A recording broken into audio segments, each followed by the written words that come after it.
Part 3, The Perfect Storm, by Sebastian Junger. It had been raised and extended to protect the fishing gear, but it also tended to hold on water on deck. A few years earlier, she'd taken a big sea over the stern, and was pushed so far over that her rudder came part way out of the water. Bob Brown was on board, and he sprinted up the wheelhouse and put the helm around. At the same moment, the boat rode up the face of another big sea. Slowly, the Andrea Gale righted herself, and cleared her decks. Everything was fine, except that the bulwark had been flattened like a tin can. One could argue that if a wave takes a piece of a boat out, maybe it shouldn't be there. Or one could argue that that's just what waves do, tear down what men put up. Either way, the incident was unsettling. Bob Brown blamed it on the inexperience of the man at the helm, and said that it was his own quick action that saved the boat. The crew didn't see it that way. The boat pinned on her port side by a mass of water and then righted by freak wave action. In other words, they saw bad luck briefly followed by good. The bulwark was replaced as soon as they got in, and nobody mentioned it again. Bob Brown's reputation in Gloucester is a complex one. On the one hand, he is a phenomenally successful businessman who started with nothing and still works as hard as any crew member on any one of his boats. On the other hand, it's hard to find a fisherman in town who has anything good to say about him. Fishing's a marginal business, though, and people don't succeed in it by being well-liked. They succeed by being tough. Some, such as Gloucester fisherman Hard Bob Millard, are tough on themselves, and some are tough on their employees. Brown is tough on both. When he was a young man, people called him Crazy Brown because he took such horrific risks. Tub trawling for cod and haddock in an open wooden boat all winter long. He had no radio, Loran, or fathometer, and worked alone because no one would go with him. He remembers winter days when he had to slide a skiff out across the harbor ice just to get to his mooring. I had a family to feed, and I was intent upon doing that, he says. Only once in his life did he work for someone else. A 6-month stint with a company that was exploring the lobster population on the continental shelf. This was in 1966. 3 years later, he was working 200 miles offshore in a 40-foot wooden boat. Never so much as cracked a pane of glass, he said. Bigger doesn't always mean better. Eventually, he was running 4 or 5 sword boats out of Gloucester and pulling in hundreds of thousands of dollars a year. One winter, he and a son started accumulating ice on deck on their way back from George's Bank. If you're making ice on George's, you know you're going to be in real trouble closer to land, he says. We went back out, and that night blew 100 from the northwest and snowed. The wind gauge only goes to 100, and it was pegged for 3 days straight, pegged like it was broken. We were in a steel boat, and it didn't seem so bad. We were comfortable enough. Steel is tough compared to wood. Don't let anyone tell you different. Anyone tells you different, they're a romanticist. Steel goes down faster, though. It goes down, well, like a load of steel. The bad feeling when Bob Brown and the town of Gloucester hit bottom in 1980, when Brown lost a man off a boat named the Sea Fever. The Sea Fever was a 50-foot wooden boat with a crew of 3 that was hauling lobster traps off George's Bank. It was late November, and the Weather Service predicted several days of moderate winds, but they were catastrophically wrong. One of the worst storms on record had just drawn a deep breath off the Carolinas. It screamed northward all night and slammed into George's Bank around dawn, dredging up 70-foot waves in the weird shallows of the continental shelf. To make matters worse, a crucial offshore data buoy had been malfunctioning for the past 2.5 months, and the Weather Service had no idea what was going on out there. The men on the Sea Fever and on another boat, the 55-foot Fairwind, woke up to find themselves in a fight for their lives. The Fairwind got the worst end of the deal. She flipped end over in an enormous wave, and her 4 crew were trapped in the flooded pillhouse. One of them, a shaggy 33-year-old machinist named Ernie Hazard, managed to gulp some air and pull himself through a window. He burst to the surface and swam to a self-inflating life raft that had popped up, tethered alongside the boat. The Fairwind continued to founder, hull up, for another hour, but the rest of the crew never made it out. So Hazard finally cut the tether and set himself adrift. For 2 days he scuttled through the storm, capsizing over and over, until Navy P-3 jet spotted him and dropped an orange smoke marker. He was picked up by a Coast Guard cutter and then rushed by helicopter to a hospital on Cape Cod. He survived 2 days in his underwear on the North Atlantic. Later, when asked how long it took him to warm up after his ordeal, he said, without a hint of irony, "Oh, 3 or 4 months." The sea fever fared a little better, but not much. She took a huge sea and lost all her windows. The half-inch safety glass burst as if it had been hit by a wrecking ball. The captain, who happened to be Bob Brown's son, turned down sea to avoid any more flooding, but the wave put them on their beam ends and swept one of the crew out of the wheelhouse and over the side. The man's name was Gary Brown, no relation. While one of the remaining crew scrambled below deck to restart the engine, the other threw a lifesaver aboard to save Brown. It dropped right in front of him, but he made no attempt to grab it. Brown just drifted away, a dazed look in his eyes. The other 2 men called a mayday, and an hour later, a Coast Guard helicopter was pounding overhead in the wild dark. By then, 2 men on board the Sea Fever had righted her and pumped her out. "Do you wish to remain with your vessel, or do you wish to be taken off by hoists?" the helicopter pilot asked over the radio. "We'll stay with the boat," they radioed back. The pilot lowered a bilge pump and then veered back towards shore because he was running out of fuel. On the way back, he turned on his night sun searchlight to look for Gary Brown, but all he could see were the foam-streaked waves. Brown had long since gone under. 4 years later, U.S. District Judge Joseph Toro in Boston ruled that the National Weather Service was negligent in their failure to repair the broken data buoy. Had it been working, he wrote, the Weather Service might have predicted the storm, and furthermore, they failed to warn fishermen that they were making forecasts with incomplete information. This was the first time the government had ever been held responsible for bad forecasts, and it sent shudders of dread throughout the federal government. Every plane crash, car accident could now conceivably be linked to weather forecasting. The National Oceanic and Atmospheric Administration appealed the decision, and it was quickly overturned by a higher court. None of this was Bob Brown's fault, of course. There's nothing irresponsible about going to Georges in November. He'd done it his whole life, and worse, and the storm was completely unforecast. Moreover, a large steel-hulled boat sank while the Sea Fever remained afloat. That said a lot about her crew and general state of repair. Still, a man had died on one of Bob Brown's boats, and that was all a lot of people needed to know. A story went around how Bob Brown once spotted the biggest wave of his life, an enormous Grand Banks rogue, and didn't even stop fishing. He just kept hauling his gear. People started calling him Suicide Brown, because working for him meant risking your life. And then it happened again. It was the mid-'80s, and boats were making $1 million a year. Brown was out on the Grand Banks, on the Hannah Bowden, and he found himself having to haul back a full set of gear in a 60-knot breeze.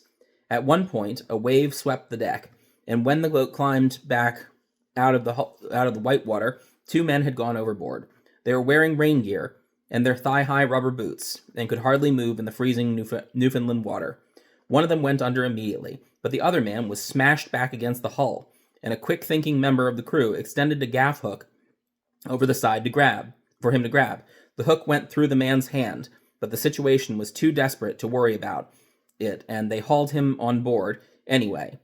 They had to steam 400 miles just to get him within a helicopter range to be taken to a hospital. Brown's reputation is no concern of Billy's, though. Brown's not on board. He's 1,200 miles away in Gloucester. And if Billy doesn't want him in his life, he just doesn't pick up the radio mic.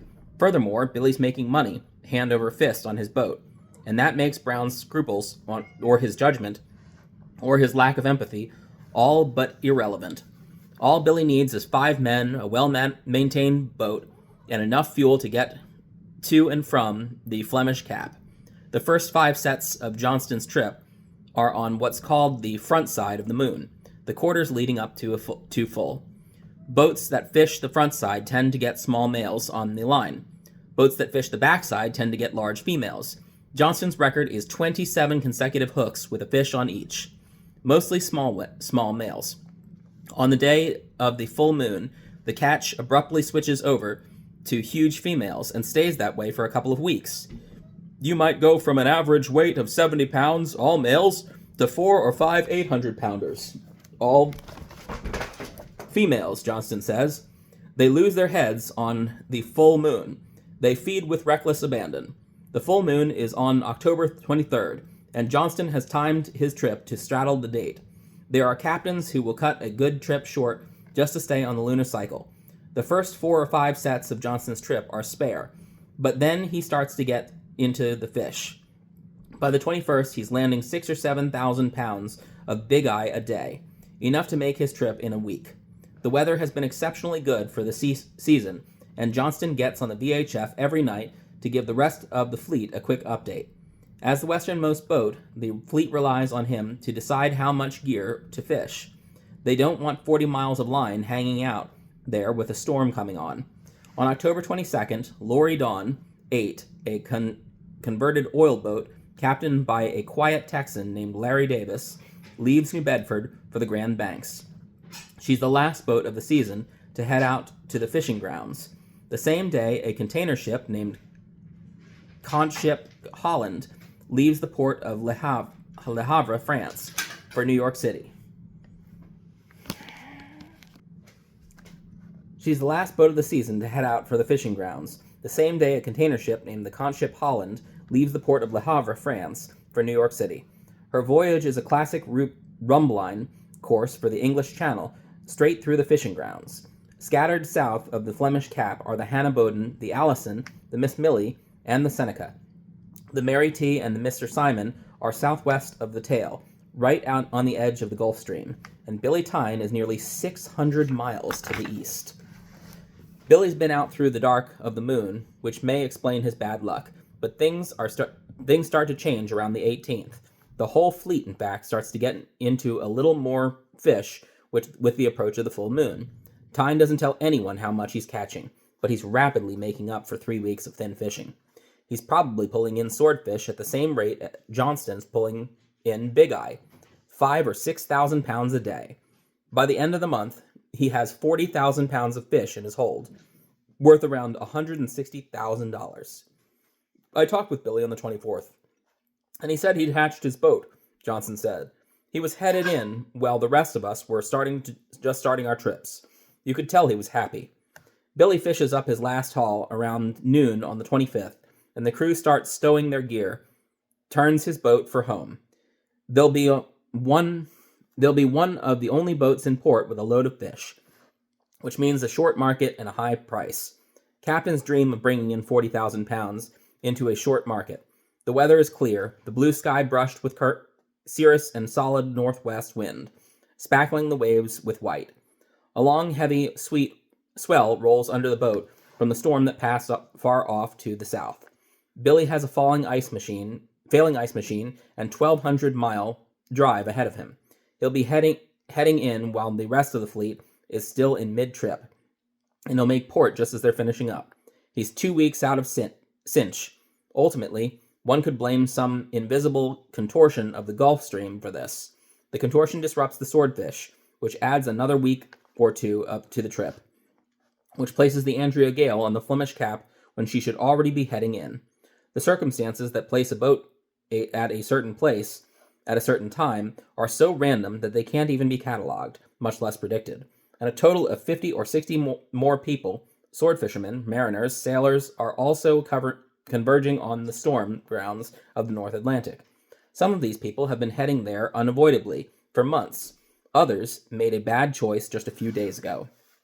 In early September, a retired sailor named Ray Leonard started asking around Portland, Maine, for a crew to help him sail his 32-foot West Sail sloop to Bermuda. Portland is a big sailing town. People race J-boats in the summer, crew on in the Caribbean in the winter.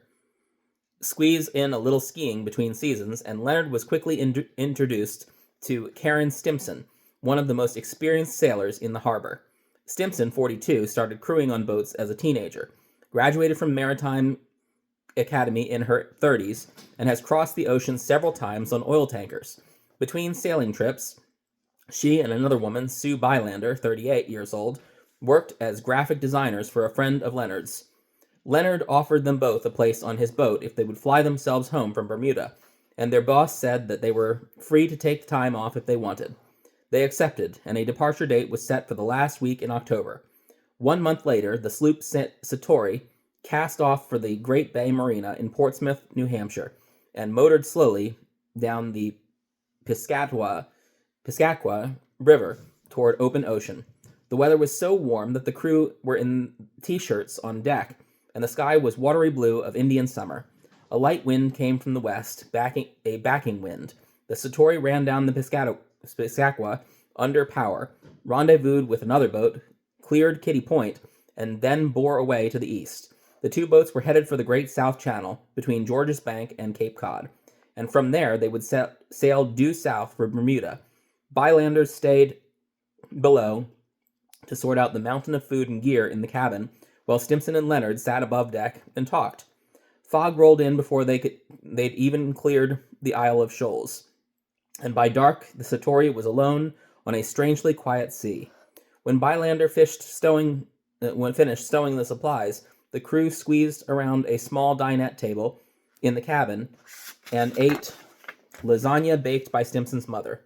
Stimpson had straw blonde hair and a sort of level gray-eyed look that seemed to assess a situation, run the odds, and make a decision all in the same moment. She's no romantic. If you're looking for enlightenment, it's not going to happen on an oil tanker. But she's deeply in love with the ocean. She's not married and has no children. She's the perfect crew for a late-season run south. So, Ray, have you listened to weather forecasts lately? She asked at one point during dinner. Leonard nodded his head. Did you hear there's a front coming through? It shouldn't be a problem, he says. We can always cut into Buzzard's Bay. Buzzard's Bay is at the western end of the Cape Cod Canal. One could, if the weather were bad enough, go nearly all the way from Boston to New York by protected waterways. It's not particularly beautiful, but it's safe. Ray was used to sailing solo, so having met me on board may have made him feel more invulnerable, Simpson said. And there's a point at which you're so far out that you don't want to turn back. You just run offshore. In the future, I will listen to the weather forecast. I will decide as crew whether I'm willing to keep sailing. It will be immaterial to me, the level of experience of the owner-captain. The date was October 26th. The lives of Simpson, Bylander, and Leonard were about to converge with several dozen others off the New England coast. Billy, like Leonard, has undoubtedly heard the forecast, but he's even less inclined to do anything about it than Leonard is. The lead time for an inaccurate forecast is only 2 or 3 days, and it takes twice that long for a sword boat to make it to port. Weather reports are vitally important to the fishing, but not so much for heading home. When the end of the trip comes, captains generally just haul their gear and go. Because errors compound, the longer the trip, the more careful the captain has to be when he sets his initial heading for home. An error of just 1 degree puts a boat 30 miles off course, and by the time she gets back to Gloucester, a captain could add a day to each trip with a month of such errors. When Billy Tyne starts for home, a bearing of 260 degrees would run him straight into Cape Ann, but it would also shave too close to Sable Island, which presents a ghastly hazard to shipping. I try to avoid it by at least 40 or 50 miles, says Charlie Reed. The channel between Sable and Nova Scotia is blessed with a good, cold countercurrent that starts in Labrador and hugs the coast all the way down to Hatteras, but for some reason, Billy decides not to take it. He decides to cross the tail around 44 degrees north, his waypoint, and then, once clear of the Sable, shoot a course almost due west for Gloucester. Fishing boats use a global positioning system for blue water navigation. GPS, as it's called, fixes a position relative to military satellites circling the Earth and then converts it to longitude and latitude. It's accurate to within 15 feet. The Department of Defense intentionally distorts the signals because they're worried about the misuse of such precise information, but standards of accuracy on a sword boat are loose enough so that it doesn't matter. Fishermen generally use GPS to back up a LORAN system, which works by measuring the time it takes for two separate low-frequency radio signals to reach the vessel from broadcasting stations on shore. Charts are pinned with numbers and numbered lines radiating out from the signal source, and a LORAN reading identifies which lines correspond to the vessel's position. Even with two electronic systems, though, mistakes happen. Iron-bearing landmass, electrical interference, all kinds of things skew the output. Furthermore, the plotter gives you a pure direction, as if you could slice right through the curvature of the Earth. But boats must follow an arc from point to point, the Great Circle Route. The Great Circle Route requires a correction of about 11 degrees north between Gloucester and the Flemish Cap. On the night of October 24th, Billy Tyne punches the LORAN coordinates for his waypoint on the tail of the Banks and reads a bearing of 250 degrees. On a grand circle route, the compass heading and actual heading are identical, as the start of a trip gradually diverge until the halfway point, and then converge again as the boat nears its destination. Having determined his great circle route and plugged the heading into the autopilot, Tyne then goes to the chart drawer and pulls out a $10 nautical chart called INT 109. He lines up a course of 250 degrees to his waypoint on the tail, and then walks his way down the map with a set of hinged parallel rules. He rechecks the bearing at the compass rose at the bottom, and then adjusts by 20 degrees for the local magnetic variation. The Earth's magnetic field doesn't line up exactly with the axis of the Earth. In fact, it doesn't even come close. That should bring him to his waypoint on the tail in about 3 days. From there, he'll come up 14 degrees and take another great circle route into Gloucester. INT 109 is one of the few charts that shows the full width and breadth of the summer sword fishing grounds, and is carried by every sword boat in the Banks. It has a scale of 1 to 3.5 million. On a diagonal, it stretches from New Jersey almost to Greenland. Land on 109 is depicted the way mariners must see it: a blank, featureless expanse with scattering of towns along minutely rendered coast. The lighthouses are marked by fat exclamation points and jut from every godforsaken headland between New York City and South Wolf Island, Labrador. Water depth is given in meters, and shallow areas are shaded in blue. Georges Bank is clearly visible off Cape Cod, in an irregular shape about the size of Long Island and rising to a depth of 9 feet. To the west of Georges is the Great South Channel. Beyond are the Nantucket Shoals and an area peppered with old ordnance. Submerged torpedo, unexploded depth charges, unexploded bombs. The 200-fathom line is the chart's most prominent feature, echoing the coastline in broad strokes like low-angle shadow. It swings north around Georges, skirts Nova Scotia, 100 miles offshore, then runs deep up the St. Lawrence Seaway. East of the Seaway are the old fishing grounds of Burgeo and St. Pierre Banks, and then the line makes an enormous seaward loop to the southeast, the Grand Banks. The Banks are a broad, flat plateau that extend hundreds of miles southeast from Newfoundland before plunging off the continental shelf. A clump of terrors known as the Virgin Rocks lurk 70 miles east of St. John's, but otherwise there are no true shoals to speak of. A sheet of cold water called the Labrador Current flows over the northern edge of the Banks, injecting the local food chain with plankton, and a sluggish warm water flow called the North Atlantic Current creeps toward Europe east of the Flemish Cap. Bending around the tail of the Banks is something called slope water, a cold half-knot current that feeds into the generally eastward movement of the Bay Area. Below slope water is the Gulf Stream, trundling across the Atlantic at speeds of up to 3 to 4 knots. Eddies sometimes detach themselves from the Gulf Stream and spin off into the North Atlantic, dragging entire ecosystems with them. These eddies are called warm core rings. When the core falls apart, the ecosystems die. Billy wants to run a slot between the Gulf Stream to the south and Sable Island to the north. It's a relatively straight shot that doesn't buck the warm head current or come too close into Sable. Streaming around the clock, he's looking at 1 week trip. Maybe he even takes one bird out of the water to speed things up. The diesel engine has been throbbing relentlessly for a month now, and without the distraction of work, it suddenly seems hellishly loud. There's no way to escape the noise. It gets inside your skull, shakes your stomach lining, makes your ears ring. If the crew weren't so sleep-deprived, it might even bother them as they just wallow in their bunks and stand watch at the helm twice a day. After 2.5 days, the Andrea Gale has covered about 450 miles, right to the edge of the continental shelf. The weather is fair, and there's a good rolling swell from the northeast.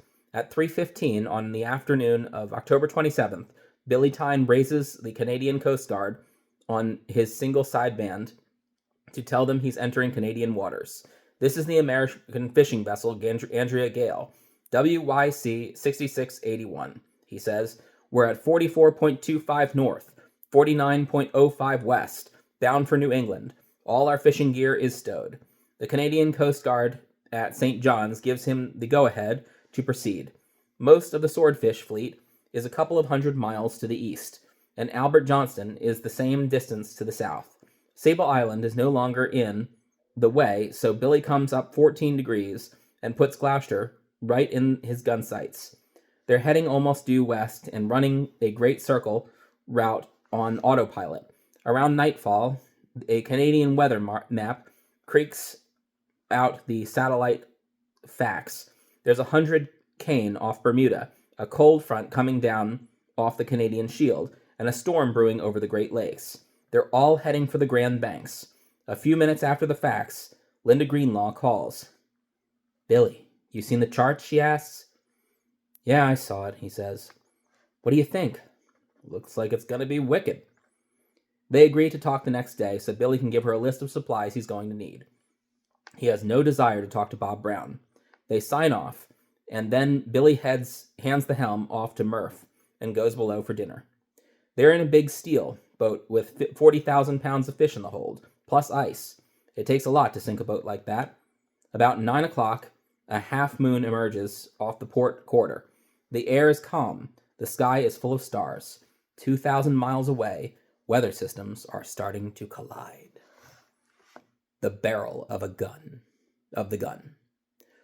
The men could only look at each other through the falling snow, from land to sea, from sea to land, and realize how unimportant they all were.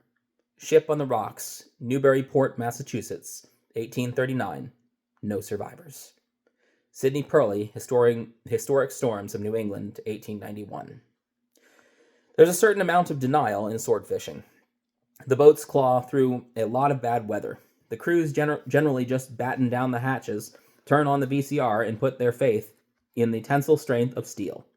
Still, every man on a sword boat knows there are waves out there that can crack them open like a coconut. Oceanographers have calculated that the maximum theoretical height for wind-driven waves is 198 feet. A wave that size could put down a lot of oil tankers, not to mention a 72-foot sword boat. Once you're in the denial business, though, it's hard to know when to stop. Captains routinely overload their boats, ignore storm warnings, stow their life rafts in the wheelhouse, and disarm their emergency radio beacons. Coast Guard inspectors say that going down at sea is so unthinkable to many owner captains that they don't even take basic precautions. "We don't need the EPIRB because we don't plan on sinking," is a sentence that the Coast Guard inspectors hear a lot. One of the videos on file with the Portland Coast Guard, shown as often as possible to local fishermen, was shot from the wheelhouse of a commercial boat during a really bad blow. It shows the bow rising and falling, over mammoth white-streaked seas.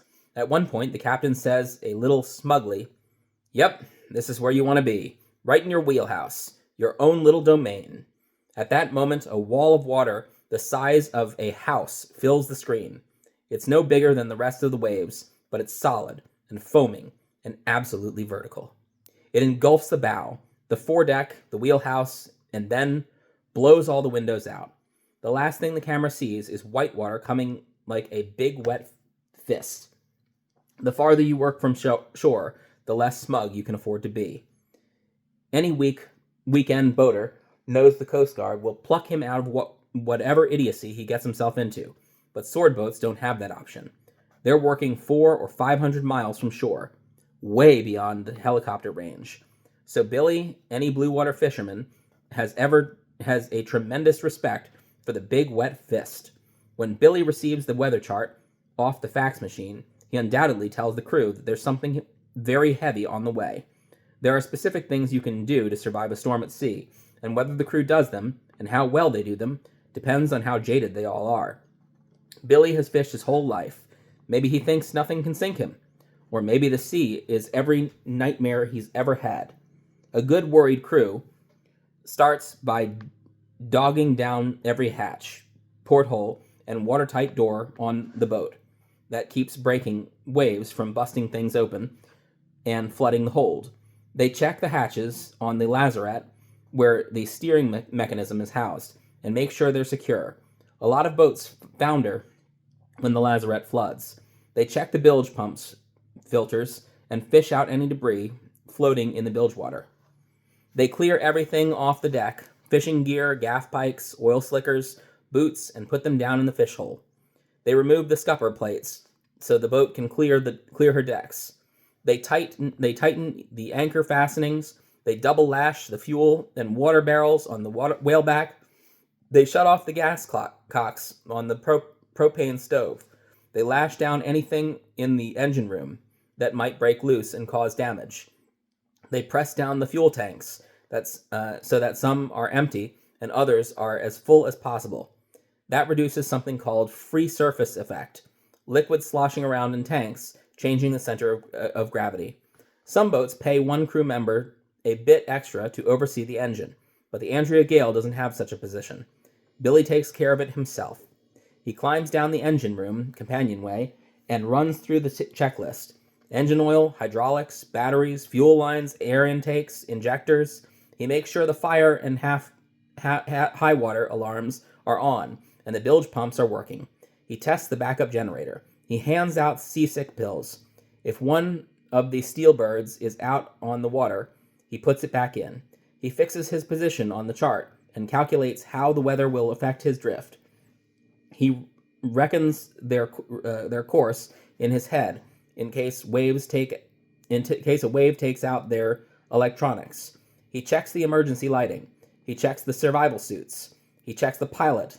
He checks the photos of his daughters, and then he settles down to wait. So far, the weather has been overcast but calm. Light winds out of the northwest and a little bit of sea. Before the Portland gale of 1898, one captain reported that it was the greasiest evening you ever saw, and a few hours later, 450 people were dead. It's not quite that calm, but almost. The wind hovers around 10 knots, and a 6-foot swell rolls lazily under the boat. The Andrea Gale passes just north of Albert Johnston during the night, and by dawn, they've almost made the western edge of the banks, around 52 degrees west. They're halfway home. Dawn creeps in with a few shreds of salmon-pink sky, and the wind starts to inch into the southeast. That's called a backing wind. It goes counterclockwise around the compass, and usually means bad weather is coming. A backing wind is an ill wind. It's the first distant touch of a low-pressure system going into its cyclonic spin. Then another weather fax comes in. Hurricane Grace moving will turn northeast and accelerate. Developing dangerous storm. East 35 KTS. Will turn southeast and slow by 12 hours. Forecast winds 50 to 65 knots. And seas 22 to 32 feet within 400 nautical miles. Semicircle. It reads like an inventory of things fishermen don't want to hear. An accompanying chart shows Hurricane Grace as a huge swirl around Bermuda, and the developing storm as a tightly jammed set of barometric lines just north of Sable Island. Every boat in the Swordfish fleet receives this information. Albert Johnston, south of the tail, decides to head northwest into the cold water of Labrador Current. Cold water is heavier, he says, and seems to lay better in the wind.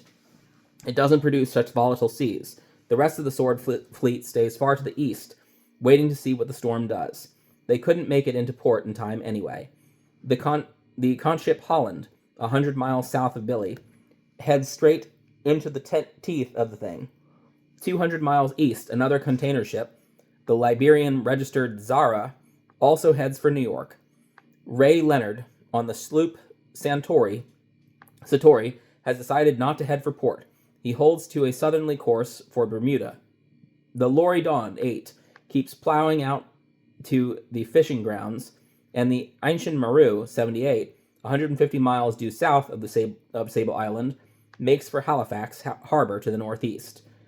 Billy can either waste several days trying to get out of the way, or he can stay on course for home. The fact that he has a hold full of fish and not enough ice must figure into his decision. He did what 90% of us would have done. He battened down the hatches and hung on, says Tommy Barry, captain of the Allison. He'd been gone well over a month. He probably just said, "Screw it. We've had enough of this shit," and kept heading home. The Boston office of the National Weather Service occupies the ground floor of a low brick building along a gritty access road in back of Logan Airport. Heavy glass windows allow a tinted view of the U.S. Air Shuttle terminal and a wasteland of gravel piles and rebar. Weather Service meteorologists can look up from their radar screens and watch U.S. air jets taxi back and forth behind a gray jet blast barrier. Only their stabilizers stuck up above it. They cruise like silver sharks across a concrete sea. Weather generally moves west to east, across the country with the jet stream. In a very crude sense, forecasting simply means calling up someone to the west of you and asking them to look out their window. In the early days, just after the Civil War, the National Weather Service was under the auspices of the War Department, because that was the only agency that had the discipline and technology to relay information eastward faster than the weather moved. After the novelty of telegraph wore off, the Weather Service was shifted over to the Department of Agriculture, and it ultimately wound up in the Department of Commerce, which oversees aviation and interstate trucking. Regional Weather Service offices tend to be very grim places, like industrial parks, bordering metropolitan airfields. They have sealed windows and central air conditioning. Very little of the air being studied actually gets inside. On October 28th is a sharp, sunny day in Boston. Temperatures in the 50s with a stiff wind blowing off the ocean. A senior meteorologist named Bob Case is crisscrossing the carpeted room, consulting with various meteorologists on duty that day. Most of them are seated at heavy blue consoles, staring resolutely at columns of numbers, barometric pressure, dew point, visibility. Scrolling down computer screens, behind the aviation desk is a bank of hotline phones, state emergency management, regional circuit, and hurricane. Twice a day, the state emergency management phone rings, and someone in the office sprints to pick it up. It's the state testing its ability to warn people of a nuclear strike. Case is a fit, balding man in his mid-50s. A satellite photo of a hurricane about to clobber the coast of Maryland hangs in his office. He is responsible for issuing regional forecasts based on satellite imagery and a nationwide system called the Limited Fine Mesh, a grid superimposed on a map of the country where the corners represent data collection points. Twice a day, hundreds of LFM weather balloons are released to measure temperature, dew point, barometric pressure, and wind speed, and relay the information back by theodolite. The balloons rise to 60,000 feet and then burst, allowing the instruments to float back to the Earth on parachutes. When people find them, they mail them back to the Weather Service.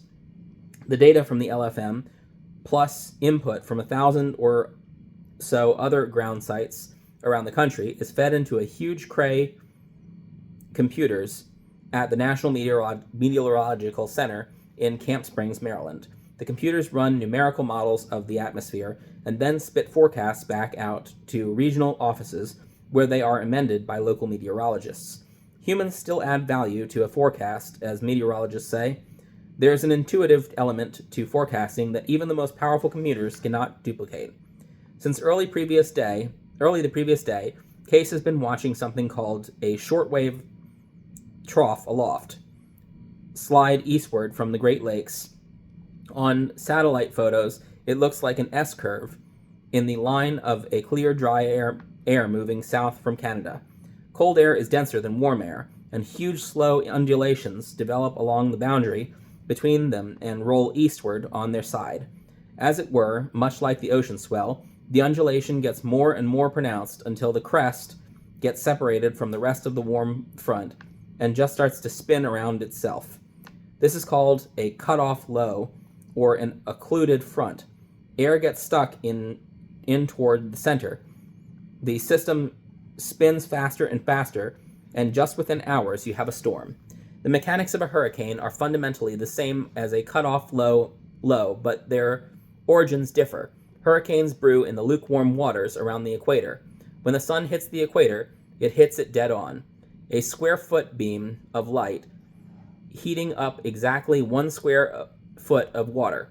The farther north or south you are, the lower the angle of the sun, and the more water or a square foot of sunlight must heat up. As a result, the weather doesn't heat up as much. The equatorial sea cooks all summer and evaporates huge amounts of water into the air. Evaporated water is unstable and contains energy in the same way that a boulder on top of a hill does. One small push unleashes a huge destructive force. Likewise, a drop in air temperature causes water vapor to precipitate out as rain and release its latent energy back into the atmosphere. The air above 1 square foot of equatorial water contains enough latent energy to drive a car 2 miles. A single thunderstorm could supply 4 days' worth of the electrical power needed by the United States. Warm air is less dense than cool air. It rises off the surface of the ocean, cools in the upper atmosphere, and then dumps its moisture before rushing back to Earth. Huge cumulus clouds develop over the zones of rising air, and with thunder, lightning, and terrifically strong rain. As long as there is a supply of warm water, the thunderstorm sustains itself, converting moisture into sheeting rain and downward drafts. Other thunderclouds might line up along the leading edge of a cold front into a squall line, a towering convective engine that stretches from horizon to horizon. Hurricanes start when a slight kink, a disturbance in the trade winds, a dust storm blowing out to sea off the Sahara, develops in the upper level air. The squall line starts to rotate around the kink, drawing in warm, volatile air and sending it up the gathering vortex at its center. The more air that gets drawn in, the faster it spins, and the more water is evaporated off the ocean. The water vapor rises up the core of the system and releases rain and latent heat. Eventually, the system starts spinning so fast that the inward spiraling air can no longer overcome the centrifugal force and make it to the center. The eye of the storm has formed. A column of air, dry air, surrounded by a solid wall of wind. Tropical birds get trapped inside and cannot escape. A week later, after the system has fallen apart, frigate birds and egrets might find themselves over Newfoundland, say, or New Jersey. A mature hurricane is by far the most powerful event on Earth.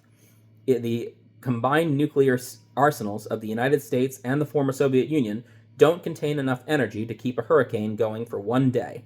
A typical hurricane encompasses 1 million cubic miles of atmosphere and could provide all the electric power needed by the United States for 3 or 4 years. During the Labor Day hurricane of 1935, winds surpassed 200 miles an hour, and people caught outside were sandblasted to death. Rescue workers found nothing but their shoes and belt buckles. So much rain can fall during a hurricane, up to 5 inches an hour, that the soil liquefies.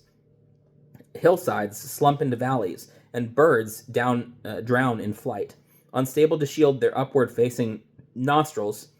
In 1970, a hurricane downed 500,000 people in what is now Bangladesh.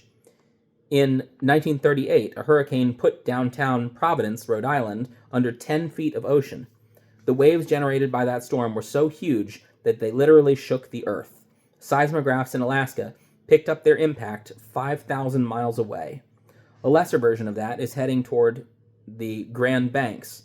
Hurricane Grace, a late-season fluke that still contains enough energy to crank another storm system off the chart. Ordinarily, Grace would come ashore somewhere in the Carolinas, but the same cold front spawned the short wave trough aloft also blocks her path on shore. Cold air is very dense, and warm weather systems tend to bounce off them like beach balls off a brick wall. According to atmospheric models generated by the Cray computers in Maryland, Grace will collide with the cold front and be forced northward, straight into the path of the shortwave trough. Wind is simply air rushing from an area of high pressure to an area of low. The greater the pressure difference, the faster it blows. An Arctic cold front bordering a hurricane fortified low will create a pressure gradient that meteorologists may not see in their lifetime. Ultimately, the engine behind all of this activity is the jet stream, a river of cold upper-level air that screams around the globe at 30 or 40,000 feet. Storms, cold fronts, shortwave troughs, they're all dragged eastward sooner or later by upper-level winds. The jet stream is not steady. It convulses like a loose firehouse, careening off mountains, veering across paths. These irregularities create continental-sized eddies that come ballooning out of the Arctic as deep as cold fronts. They are called anticyclones because the cold air in them flows outwards and clockwise, the opposite of a low. It is along the leading edge of these anticyclones that low-pressure waves sometimes develop. Occasionally, one of these waves will intensify into a major storm. Why and when is still beyond the powers of science to predict. It typically happens over the area where a lag of the jet stream collides with subtropical air. The Great Lakes, the Gulf Stream off Hatteras, the southern Appalachians, since air flows counterclockwise around these storms. The winds come out of the northeast as they move offshore. For that reason, they're known as nor'easters. Meteorologists have another name for them. They call them bombs. The first sign of the storm comes late on October 26th, when satellite images reveal a slight bend in the leading edge of the cold front over western Indiana. The bend is a pocket of low barometric pressure, a shortwave trough embedded in the wall of the cold front at around 20,000 feet. It's the embryo of a storm. The trough moves east at 40 miles an hour, strengthening as it goes. It follows the Canadian border to Montreal, cuts east across northern Maine, crosses the Bay of Fundy, and traverses Nova Scotia throughout the early hours of October 28th. By dawn, an all-out gale is raging north of Sable Island. The upper level, though, trough has disintegrated to be replaced by a sea level low. A warm air is rising out of the top of the system faster than it can be sucked in at the bottom. That is the definition of a strengthening storm. The barometric pressure is dropping more than a millibar an hour. The Sable Island storm is sliding away fast to the southeast with a 65-knot winds and 30-foot seas. It is a tightly packed low that Billy Tyne, 200 miles away, can't even feel yet. The Canadian government maintains a data buoy 70 miles east of Sable Island at 43.8 north and 57.4 west, just short of Billy's position. It is simply known as buoy number 44139. There are 8 others like it between Boston and the Grand Banks. They relay oceanographic information back to the shore on an hourly basis. Throughout the day of October 28th, buoy number 44139 records almost no activity whatsoever. Dingy sailing weather on the high seas. At 2 o'clock, the needle jumps, though. And suddenly, the seas are 12 feet and the winds are gusting up to 50 knots. That in itself is nothing, but Billy must know he's just seen the first stirrings of the storm. The wind calms down again, and the sea gradually subsides. But a few hours later, another weather report creaks out of the radio fax. Warnings. Hurricane Grace is moving east 5 knots. Maximum winds 65 knots, gusting to 80 near center. Forecast dangerous. Storm winds 50 to 75 knots, and seas 25 to 35 feet. Billy's at 44 north, 56 west, and heading straight into the mouth of a meteorological hell. For the next hour, the sea is calm, horribly so. The only sign of what's coming is the wind direction. It shifts restlessly from quadrant to quadrant all afternoon. At 4 o'clock, it's out of the southeast. An hour later, it's out of the south-southwest. An hour after that, it's backed around due north. It stays that way for the next hour, and then right around 7 o'clock, it starts creeping into the northeast, and then it hits.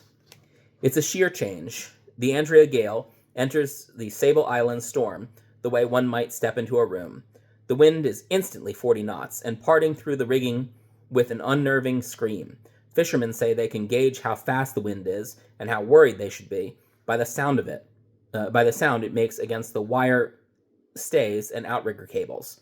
A scream means the wind is around force 9 on the Beaufort scale, 40 or 50 knots. Force 10 is a shriek. Force 2 is a moan. Over force 2 is something fishermen don't want to hear. Linda Greenlaw, captain of the Hannah Bowden, was in a storm where the wind registered 100 miles an hour before it tore the anemometer off the boat. The wind, she says, made a sound she'd never heard before, a deep tonal vibration like a church organ. There was no melody, though. It was a church organ played by a child. By 8 o'clock, the barometric pressure has dropped to 996 millibars and shows no sign of leveling off. That means the storm is continuing to strengthen and create an even greater vacuum at its center. Nature, as everyone knows, abhors a vacuum and will try to fill it as fast as possible. The waves catch up with the wind speed around 8 p.m. and begin increasing exponentially. They double in size every hour. After 9 o'clock, every graph line from data buoy 44139 starts climbing almost vertically. Maximum wave heights peak at 45 feet, drop briefly, and then nearly double to 70. The wind climbs to 50 knots by 9 p.m. and gradually keeps increasing until it peaks at 58 knots. The waves are so large they block the anemometer, and gusts probably reaching 90 knots. That's 104 miles per hour. Gale force 12 on the Beaufort scale. The tables are moaning. Minutes after the evening weather report, Tommy Barry raises tine on the single sideband. Barry's from Florida, a solid, square-shouldered guy with slicked back hair and a voice like a box of rocks. He wants to know, of all things, how much gear to fish that night. He's 600 miles to the east and figures he might well squeeze in as much fishing as he can. The conversation, as Barry remembers it, is brief and to the point. We're over here around the 46. Billy, what's it look like? It's blown 50 to 80, and the seas are 30 feet. It was calm for a while, but now it's starting to come on pretty good. I'm 130 miles east of Sable. Okay, we're going to keep the gear in the boat, but let's talk at 11. Maybe we'll throw a little bit of gear in late. All right, I'll give you a check after the weather. I'll tell you what's going on out here. We'll be standing by. After talking to Barry, Billy picks up the microphone on his single sideband and issues one last message to the fleet. She's coming on, boys, and she's coming on strong. The position he'd given Linda Greenlaw on the Hannah Bowden, 44 north, 56.4 west, is a departure from his original heading. It appears to be more the heading of a man bound for Halifax, Nova Scotia, or maybe even Lewisburg, Cape Breton Island, than Gloucester, Massachusetts. Lewisburg is only 250 miles to the northeast, a 24-hour drive with the seas at their stern. Maybe Billy, having looked down the barrel of a gun, has decided to dodge north like Johnston, or maybe he's worried about fuel. or needs to pick up ice, or decides that the cold countercurrent inside Sable is starting to look pretty good. Whatever the reason, Billy changes course sometime before 6 p.m. and neglects to tell the rest of the fleet. They all assume he's headed straight for Gloucester. Albert Johnson on the Mary T., Tommy Berry on the Allison, Linda Greenlaw on the Hannah Bowden, all hear Billy Tyne's 6 o'clock bulletin on the weather. Only Linda is worried. Those boys sounded scared, and we were scared for 'em, she says. The rest of the fleet is more nonchalant. We live in this stuff for years and years, says Barry. You have to look at the charts, listen to the weather, talk to the other boats, and make a decision on your own. You can't just go out there and wait for nice weather. The storm is centered around Sable Island, but its far western north edges are already brushing the New England coast. The Satori, now too far offshore to abort the trip, starts to feel the storm as early as Sunday morning. Another wall of fog moves in from George's Bank, and the barometer starts to slow down, downward slide that can only mean something very big is on the way. Satori is at the top of the Great Southern Channel, off Cape Cod, and working her way through an increasingly restless and uneasy sea. Stimson mentions the weather forecasts again, but Leonard insists there's no reason to worry. By Sunday morning, the swells start to mound up in ominous, chaotic ways, and that afternoon, when Stimson tunes in to the NOAA weather broadcast, she feels the first stabs of fear. Northeast wind 30 to 40 knots, average seas 8 to 15 feet, visibly under 2 miles in rain. By nightfall, the wind swings out to the northeast as predicted and starts to climb steadily up the Beaufort scale. It's clear that both the Satori and the boat she left Portsmouth with are in for a bad night. The two crews talk every hour or so over the VHF, but midnight on Sunday, the air is so highly charged that the radios are useless. Around 11 o'clock, Simpson takes one last call from the other boat. We're having a rough time and have lost gear on deck. And they're not heard from again. The Satori heads alone into the night, straining crazily up the swells and struggling to maintain steerage way. Monday dawns a full gale, the seas building to 20 feet and the wind shearing ominously through the rigging.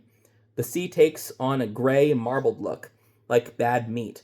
Stimson tells Leonard that she really thinks it's going to be a bad one, but he insists it'll blow itself out in 24 hours. I don't think so, Ray, Stimson tells him. I've got a bad feeling. She and Leonard and Bylander eat chili cooked by Simpson's mother and spend as much time as possible below deck, out of the weather. The navigation table is across from the galley, on the starboard side, and Bylander sets himself up as the communications person, monitoring the radar and weather forecasts and tracking their position by GPS. A dash into the shore would be risky now, across shipping lanes and dangerous shoal waters, so they reef down the sails and keep to open sea. Monday night, the storm crosses offshore, and the first stage wind surge passes over the Satori. NOAA weather radio reports that conditions will ease off briefly and then deteriorate again as the storm swings back toward the east coast. By then, though, the Satori might be far enough to the south to escape its full wrath. They wallow through Monday night, the barometer rising slightly and the wind easing off to the northeast. But then late that night, like a bad fever, it comes on again. The wind climbs to 50 knots, and the seas rise up in huge dark mountains behind the boat. The crew take turns at the helm, clipped into safety line, and occasionally take a breaking sea over the cockpit. The barometer crawls downward all night, and by dawn the conditions are far worse than anything Stimson has ever seen in her life. For the first time, she starts thinking seriously about dying at sea. Meanwhile, 500 miles to the east, the Sword Fleet is getting slammed. On Albert Johnston's boat, the crew is so terrified that they just watch videos. Johnston stays at the helm and drinks a lot of coffee. Like most captains, he's loath to relinquish the helm, unless the weather calms down a bit. On the Andrea Gale, Billy probably takes the helm, while the rest of the crew go go below and try to forget about it. Some guys get stoned, which keeps them calm, and some sleep, or try to. Others just lie on their bunks and think about their families or their girlfriends, or how much they wish this wasn't happening. I picture it like this, says Charlie Reed, trying to imagine the last evening aboard the Andrea Gale. The guys are down below, reading books, and every now and then, the boat takes a big sea on the side. They run up to the wheelhouse and ask, "Hey, what's going on, Cap?" And Billy says something like, "Well, we're getting there, boys. We're getting there." If Billy's going down sea, it has to be an awful frightening ride. Sometimes you come off the top of one of those waves and it just kind of leaves out from under you. The boat just drops. It's better to take the seas head on. At least that way you can see what's coming at you. That's about all you can do. Of the men on the boat, Bugsy, Murph, and Billy have the most time at sea. 34 years, all told, much of it together. At home, Billy has a photo of the three of them at sea with a gigantic swordfish. He has hip boots on, rolled down to his shins, and he's sitting on a hatch cover pulling open the fish's mouth with a steel hook. He's staring right into the camera. Bugsy just behind Billy, head cocked to the side, looking as gaunt and ethereal as Christ on the shoulder of Shroud of Turin. Murph's in back, squinting into the sea glare, and noticeably huge even beneath a bulky pair of Farmer John waders. All these men have seen their share of close calls at sea, but Murph's record is the worst. He's 6'2", 250 pounds, covered in tattoos, and apparently extremely hard to kill. Once a mako shark clamped its jaws around his arm on deck, and his friends had to beat it to death. The Coast Guard helicoptered him out. Another time he was laying on the long line with an errant hook went into his palm, out the other side, and into a finger. No one saw it happen, and he was dragged off the back of the boat and down into the sea. All he could do was watch the hull of his boat get smaller and smaller above him and hope someone noticed he was gone. Luckily, another crew member turned around a few seconds later, understood what was happening, and hauled him in like a swordfish. "I thought I was gone, Mom," he told his mother later. "I thought I was dead." The worst accident occurred on a sticky, windless night off Cape Canaveral. Murph tried sleeping up on deck, but it was too hot, so he went below to see if it was any better down there. The air conditioning was broken, though, so he went back up on deck. He was half asleep when a tremendous shriek of metal brought him to his feet. The boat lurched to one side, and water started pouring into the hold. A sleek deck shape loomed in the water off their bow. After the bilge pumps kicked in and the boat stabilized, they turned their searchlights on. They'd been run down by the conning tower of a British nuclear submarine. It had ripped a hole in the hull and crushed Murph's bunk like a beer can. With all this catastrophe in his life, Murph had two choices: decide either that he was blessed or that his death was only a matter of time. He decided that it was only a matter of time. When he met his wife Deborah, he told her flat out he wasn't going to live past 30. She married him anyway. They had a baby, Dale Jr., but the marriage broke up because Dale Sr. was always at sea, and a few weeks before signing onto the Andrea Gale, Murph had stopped by his parents' house in Bradenton for a somewhat unsettling goodbye. His mother reminded him that he needed to keep up on his life insurance policy, which included burial coverage, and he just shrugged. "Mom, I wish you'd quit worrying about burying me," he said. "I'm going to die at sea." His mother was taken aback, but they talked a bit longer, and at one point he asked whether she still had his high school trophies. "Of course I do," she said. "Well, make sure you keep them for my son," he said, and kissed her goodbye.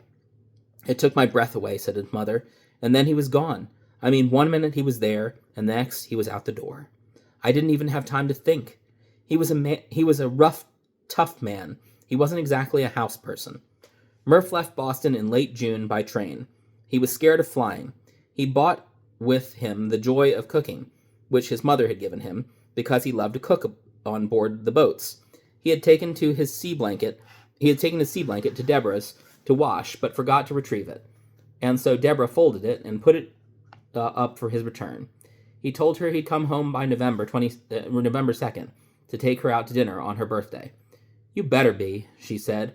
After the first trip, he called her and said he'd made over $6,000 and that he was going to send a package down for Dale Jr. He didn't call her parents because Deborah said she'd call for him. He talked to his son a while and then said goodbye to Deborah and hung up the phone. That was September 23rd. The Andrea gale was due to leave within hours. By 10 o'clock, the average wind speed is 40 knots out of the northeast, spiking to twice that and generating a huge sea. The Andrea gale is a square transom boat, meaning the stern is not tapered or rounded, and she tends to ride up the face of a following sea rather than slice through it. Every time a large sea rises to her stern, the Andrea gale slews to one side, and Billy must fight the wheel to keep from broaching. Broaching is when the boat turns broadside to the seas and rolls over. Fully loaded steel boats don't recover from broachings. They downflood and sink. If Billy's still running with the weather, he's taking seas almost continually over his stern, and running a real risk of having a hatch cover or watertight door tear loose. And to make matters worse, the waves have an exceptionally short period. Instead of coming every 15 seconds or so, the waves now come every 8 or 9. The shorter the period, the steeper the wave faces, and the closer they are to breaking. 45-foot breaking waves are much more destructive than rolling swells twice that size. According to buoy 44139, maximum wave heights for October 28th coincide with exceptionally low periods right around 10 o'clock. It's a combination that the broadside of the Andrea gale couldn't take for long. Certainly by 10, if not earlier, but no later than 10, Billy Tyne must have decided to bring his boat around into the seas. If there's a maneuver that raises the hairs on the back of a captain's neck, it's coming around in large seas.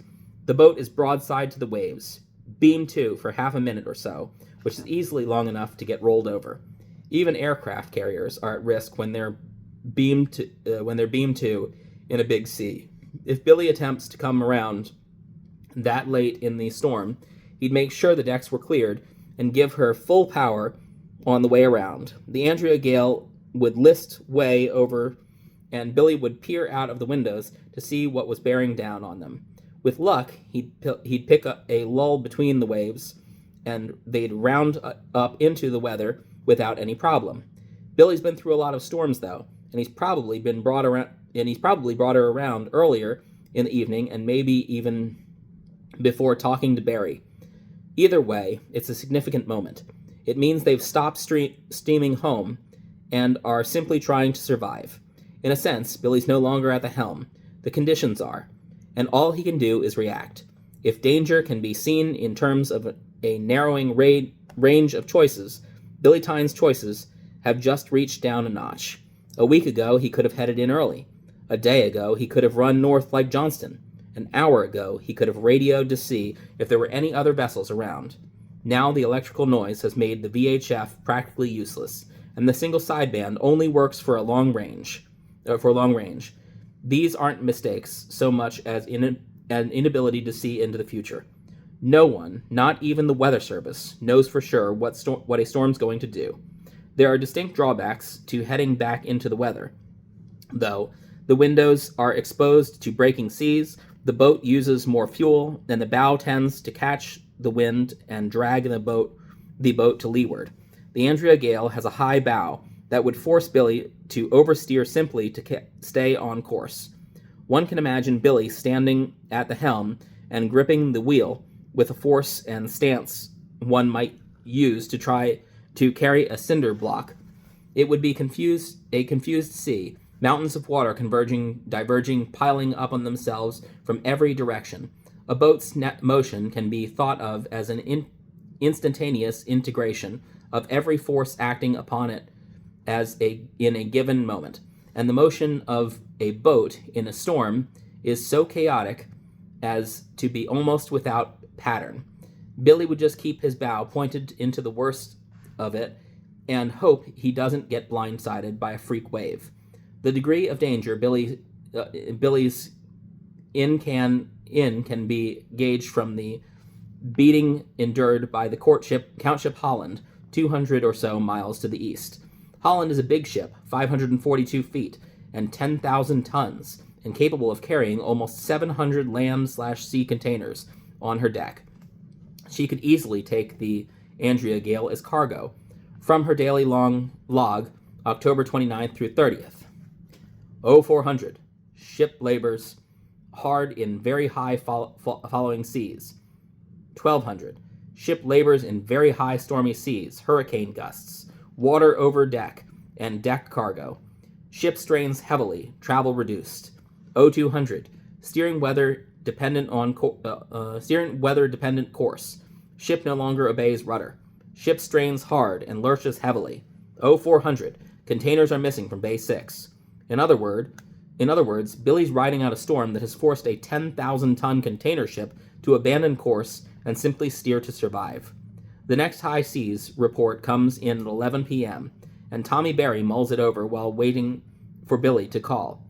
The storm is supposed to hit just west of the tail, around the 42 and 55, but the Weather Service doesn't always know everything. The 42 and 55 are only about 100 miles southeast of Billy, so he's much more reliable source for local conditions than the weather radio. It's possible, Barry thinks, that the Allison could get away with fishing a little gear that night. 2 sections, maybe 8 miles of line. Barry's the westernmost boat of the main fleet, so whatever is on the way is going to hit him first. But first of all, it's going to hit Billy time. Barry waits 30 minutes, but Billy never calls. That's not as bad as it sounds. We're all big boys out there, as Barry says, and can take care of ourselves. Maybe Billy got his hands full, or maybe he even went below to take a nap, or maybe he simply forgot. Finally, around midnight, Barry tries to raise Billy himself. He can't get through. Though, which is more serious, it means the Andrea Gale has sunk, has lost her antennas, or there's such pandemonium on board that no one can get to the radio. Barry guesses it's the antennas. They're bolted to a steel mast behind the wheelhouse, and although they're high up, they're fragile. Most sword boats have lost them at one point or another, and there's not much that can be done about it until the weather calms down. You can't even survive a walk across the deck during force 12 conditions, much less a trip up the mast. Losing the antennas would seriously affect the Andrea Gale. It would mean they'd lost their GPS, radio, weatherfax, and LORAN, and a wave that had taken out their antennas may well have also stripped them of their radar, running lights, and floodlight. Not only would Billy not know where he was, he wouldn't be able to communicate with anyone or detect other boats in the area. He'd basically be back in the 19th century. There's not too much he could do at this point, but keep the Andrea Gale pointed into the seas and hope the window doesn't get blown out. They're half-inch Lexan, but there's a limit to what they can take. The conch-ship Holland took waves over her decks that peeled land-sea containers open like sardine cans. 40 feet above the surface, the Andrea Gale's pilot house is half that high. Around midnight, a curious thing happens. The Sable Island storm eases up a bit. The winds drop a few knots, and the maximum wave heights fall about 10 feet. Their periods lengthen as well, meaning there are fewer breaking waves instead of crashing through walls of water. And the Andrea Gale rises up the face of each wave and plunges down its backside. 45-foot waves have an angled face of 60 or 70 feet, which is nearly the length of the boat. On exceptionally big waves, the Andrea Gale has her stern in the trough and her bow still climbing toward the crest. The lull, such as it is, lasts until 1 a.m. At that point, the center of the low is directly over the Andrea Gale. It's possible that the low, with its ferocious winds and extremely tight pressure gradient, has developed an eye similar to that of a hurricane. 2 days later, satellite photographs will show clouds swirling into its center like water down a drain. Dry Arctic air wraps 1.5 times around the low before finally making it into the center, an indication of how fast the system is spinning.